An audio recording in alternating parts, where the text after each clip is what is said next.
In this episode, you'll get my one-day epic Hawaii Volcanoes National Park itinerary that includes all the top sites, hidden gems, and of course, the best chance to see active lava without wasting time or fighting crowds.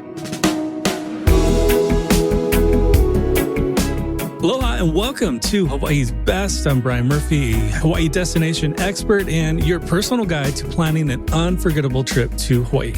Today, I'm breaking down the ultimate one-day itinerary for Hawaii Volcanoes National Park. If you've ever wondered how to make the most of a single day at one of the world's most active volcanoes, this is the episode for you.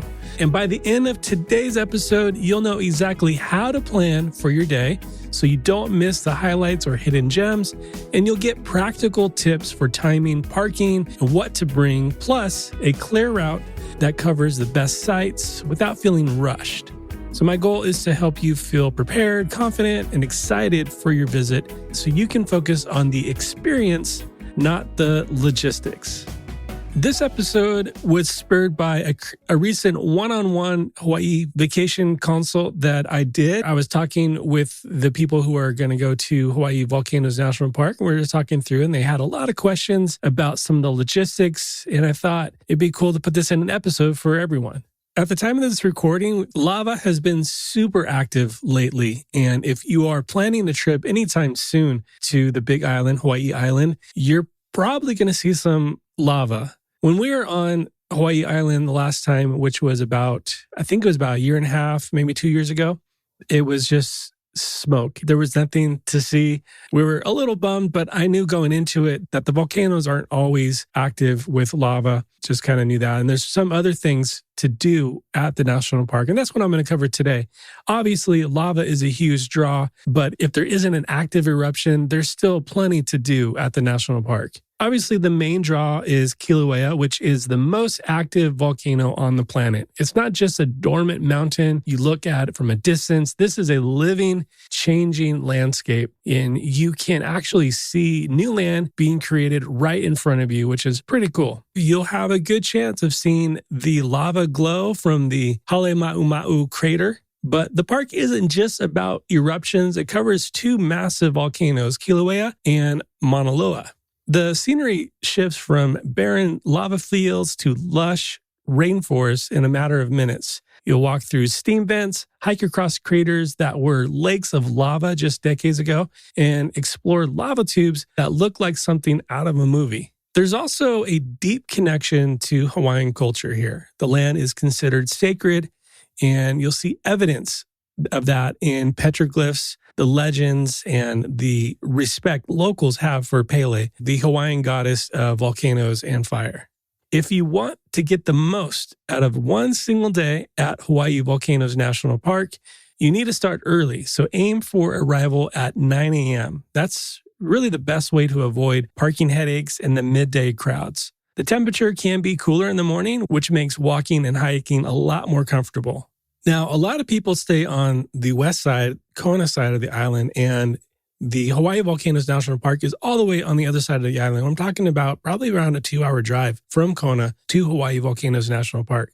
This is probably something that you want to do early in your trip because if you're traveling from the east coast of the continental U.S., or really anywhere on the continental U.S., you're going to have a time difference from anywhere between 3 to 6 hours. So you're probably going to be waking up early in the morning, and this might be one of the spots you put on maybe day 2, maybe 3 of your vacation because you're going to want to wake up early in order to drive all the way over to the other side of the island. Your first stop should be the Kilauea Visitor Center. This is where you get the latest updates on volcanic activity, trail closures, and air quality. You can grab a map, talk to a ranger, and ask about any special events or ranger-led walks happening that day. And also, if you forgot a jacket, maybe a light jacket, or you need water, the gift shop usually has you covered there. And if you're interested in local art, the Volcano Art Center Gallery is right next door, and it's worth a quick look. And there's a mix of Hawaiian-inspired pieces and rotating exhibits in there. All right, so once you're set, you want to head to the steam vents and sulfur banks. This is an easy walk, and you'll see the steam rising straight from the ground. The sulfur banks trail is paved, and you can smell it just over a mile round trip for that. It's a unique part of the park's geology. It's a good spot to get a sense of how active the volcano really is, even if you don't see lava right away. If you're visiting with kids, ask about the Junior Ranger program at the Visitor Center. It's free, and the activities are designed to keep young visitors engaged while teaching them about the park's geology and history. Kids can even earn a badge by completing the workbook as you move through the park. And a little tip, you can download the Ranger program books line. So you can just print them out and maybe on the drive, have your kids fill them out. This is what we did because once you get to a national park, you really want to enjoy the time that you have there rather than trying to work through a workbook. Some of them are lengthy and in depth. To get the most out of your stay at national parks in general, you can print out the booklet, the Junior Ranger program booklets ahead of time, fill it out. The kids can earn a badge by showing their completed workbook and talk to the ranger about any questions they might have. And the ranger might quiz them a little bit. These first stops at the visitor center and the little sulfur hike there really sets the tone for the day. So after that, from here, you're ready to move on out, go to the overlooks, hikes, and the rest of what makes this park incredible. The next stops are the Owekahona and the Kilauea overlooks. These are the places people picture when they think about Hawaii Volcanoes National Park. Both overlooks give you wide, unobstructed views into the Kilauea caldera and the Haluma'ama'u crater.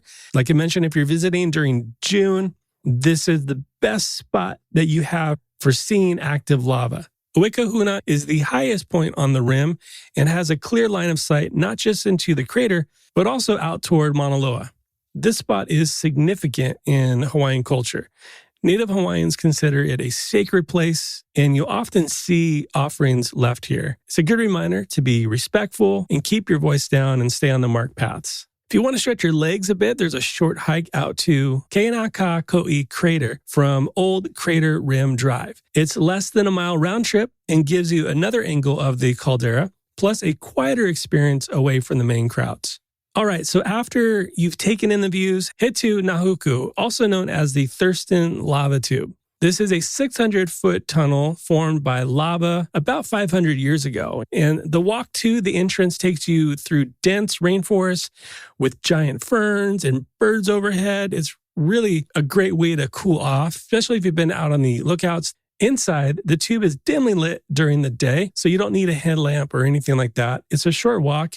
It's one of the spots that I remember most about visiting the national park. Kilauea Iki Overlook is next. So from the parking lot, you get a clear view into the crater. It's a mile-long depression that was a lake of lava during the 1959 eruption. If you're up for a hike, the Kilauea Iki Trail is one of the best in the park. The full loop is about 4 miles and takes you down through rainforest, across the crater floor, and back up to the other side. The surface is steamy in some places, and you can see how the landscape is slowly coming back to life. If you're short on time, though, or you don't want to go through the whole loop, there's a shortcut trail across the Nahuku Lava Tube, Thurston Lava Tube parking area that gets you down to the crater floor and back in about an hour. Either way, it's a unique experience walking where lava once flowed just decades ago. If you want to see something truly different, consider a stop at Devastation Trail. This is an optional add-on, but it's worth it if you have the time. The trail is just about a mile round trip and takes you through a landscape that looks like the lunar surface. The 1959 eruption covered this area in cinders and ash, and you can still see the effects today. There are pockets where plants are starting to grow back, but most of the trail is open, stark, and it's quiet. It's a good reminder of how quickly things can change here at the national park. By now, you're probably ready for a break. Keilakauma Overlook is a great spot to stop for lunch. There's picnic benches. You get a sweeping view of the lava fields all the way to the Pacific. And on a clear day, you can see how the lava has shaped the coastline. So yes, if you're reading between the lines, you want to pack a lunch. There's not a lot of places to eat within the park and around the park. So you want to pack a lunch for the day. I definitely would recommend that. But this spot here, it's a great peaceful place to recharge before heading out to explore the rest of the park. After lunch, the next part of your day is all about exploring Chain of Craters Road. This is a scenic drive that winds from the higher elevations of the park all the way to the coast. Along the way, you'll pass several massive pit craters. Pohimo and Po'ahi are two of the most dramatic. Both are quick stops, just a few minutes each, but they're worth it for the incredible scale and the chance to see how volcanic activity shapes the land. If you're interested in seeing even more volcanic features up close, the Monaulu Fissure hike is a good option.